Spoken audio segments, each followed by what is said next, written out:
take us through the decision with Mercer? Did he want to leave for virus reasons or anything, or was that was the cut? No, it's just the roster. We had to get down to 28. Lose 2 players, and we made 2 decisions here. It's just unfortunate we had to do that. We all love the guy, and he did well while he was here. He's helped us, and tough decision, but young guys, old guys, and not enough playing time. Basically, what it turns into. So there's a 40-man implication for this move too, since he elected to leave. That's my area code. Yeah, mine either. I don't even deal with that part. That's upstairs. They're good at that. Okay. Also, since we're not out on the field, we can't count bodies.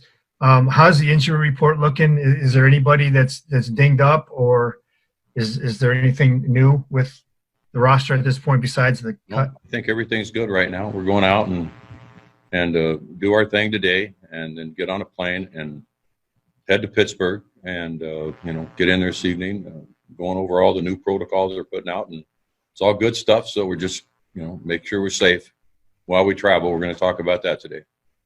The last thing from me, the rotation, looks like you're going to keep the same 3: Boyd, Nova, Turnbull, in that order this weekend. Absolutely. Any decisions after that?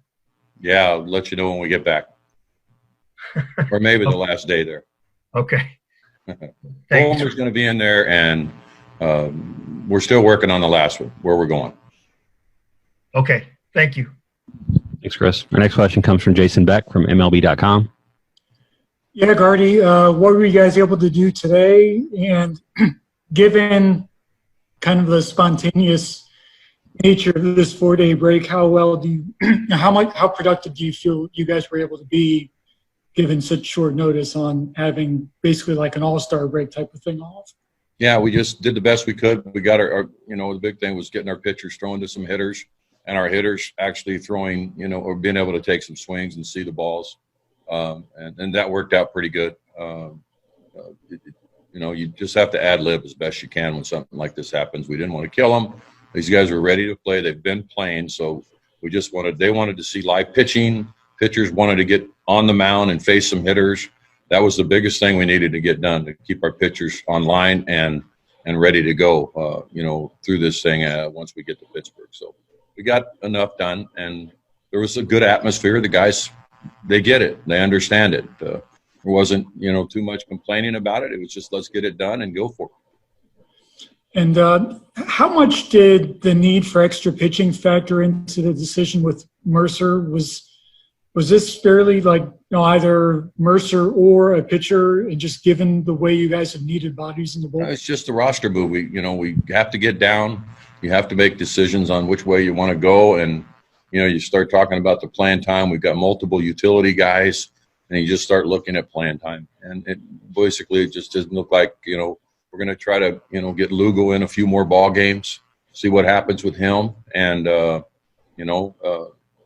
that's just where it stood. It was tough, very tough. I think you guys know how much I respect Jordy, and this organization respected him for what he did here while he was here. But, we're going youth, and we're going to continue to do that. And that's all part of it. And does Lugo or Castro become the backup at first base now? Lugo becomes our backup just about everywhere, even at catcher. He's our 3rd catcher now. He just inherited that because that was Jordy's job. So he doesn't know it yet. I haven't told him so. Thank you. Mm-hmm. Thanks, Jason. Our next question comes from Chris McCoskey of the Detroit News. Just following up there. So if you had something go wrong up the middle with either Nico or Scope, Harold Castro is your main guy up the middle backing up, right? Absolutely. And then Willie Castro would probably be kind of on the cusp there too. Willie Castro is ready to play. He's doing everything down there in Toledo, and you get somebody hurt during a game. Obviously, if it's going to be a week or 10 days, we have a situation like that, then Willie is next in line to be one of our middle guard shortstop for sure. Okay, and you get to expand the taxi squad for this trip. You get 5. Is that? We haven't. We got 1 right now, a catcher. I think we can do a lot of different things with this right now, but I still think it's 3. I haven't heard 5. That's the first time I've heard 5. Maybe it is. I still think it's 3, but if it's 5, that's great. But right now we're going to go with 1. We think we'll be fine for these 3 days, and then we're coming right back home. And that's Haas, right? Yeah, Haas is going to join us. Okay, thanks. Thanks, Chris. Our next question comes from Evan Woodbury from MLive.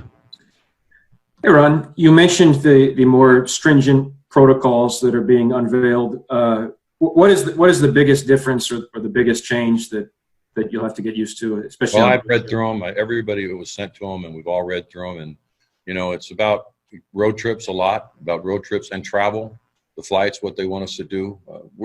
We have a different situations as a lot of teams. We have our own plane, and we only have X amount of seats on that plane. So we have to do the best we can with the number of people we have in that plane as far as, you know, distancing each other. And but we've done a really nice job up to this point, and that will continue. But there's a lot of stuff they've thrown out there that they want us to do, and it's all about taking care of ourselves, especially on the road, staying in the hotel as best you possibly can in your room service, all those things, rather than going out. And it's not like you're in jail. You can walk out, let them know where you're going, and then come back. So there's a lot of stuff that, you know, has been put out there to try to make this thing go smoother. And I read something about, I don't know, like a supervisor, overseer that's going to monitor. That's the word, a monitor. Is that an MLB employee, or is that a Tigers? We fired out Al Avila. Al's going to stand up there and check everybody. I don't really have an answer on that. I know MLB's taking care of it, and they're getting it all done. And, you know, whatever they say, I mean, that's basically what's happening here. There's going to be a person out there to help keep everybody safe, and that's important. I think that'd be a good job for Chad. No, Chad he's only got a certain amount of friends, and the rest of us are out. We found that out. Thanks, Evan. Our next question comes from Cody Stavenhagen from The Athletic. Hey, Ron, have you gotten used to just having a mask on in the dugout? And is it hard to consciously keep that on 100% of the time? It's hard. I mean, you know, it's really hard. And I have glasses on, and when I'm wearing the mask, if I get a little upset about anything, you breathe a little harder, and then I can't see anything. And that's really the frustrating part for me, is trying to find a mask that works where my glasses don't fog up all day long. So a lot of times I keep it right at the end of my nose just to help me get through it, because it's hard to read your paperwork when your glasses are all fogged over. So those are the issues that I'm having. Safety-wise, I'm in with it. For sure. And then just a little more on Lugo. I think we all know he's kind of been fighting for time, fighting to stay on the roster for a little bit here. What is it that you guys like about his ability and hope to see more of? The kid's got a great attitude. He's handled this very well. We haven't played him a lot, but he's ready all the time. He pays attention in the dugout. He knows late in the game when Cabby's coming up, he's got a good chance to bench run for him.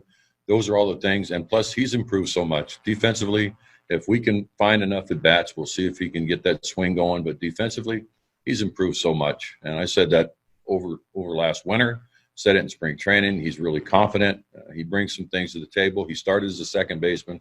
He can play there, and he even goes over and takes throws at first base. So the kid can do some things. He's a talented kid, and we'll try to do the best. I have to do a better job of getting him more at bats, so if we do need him in a big situation, he's ready for it. That's my job.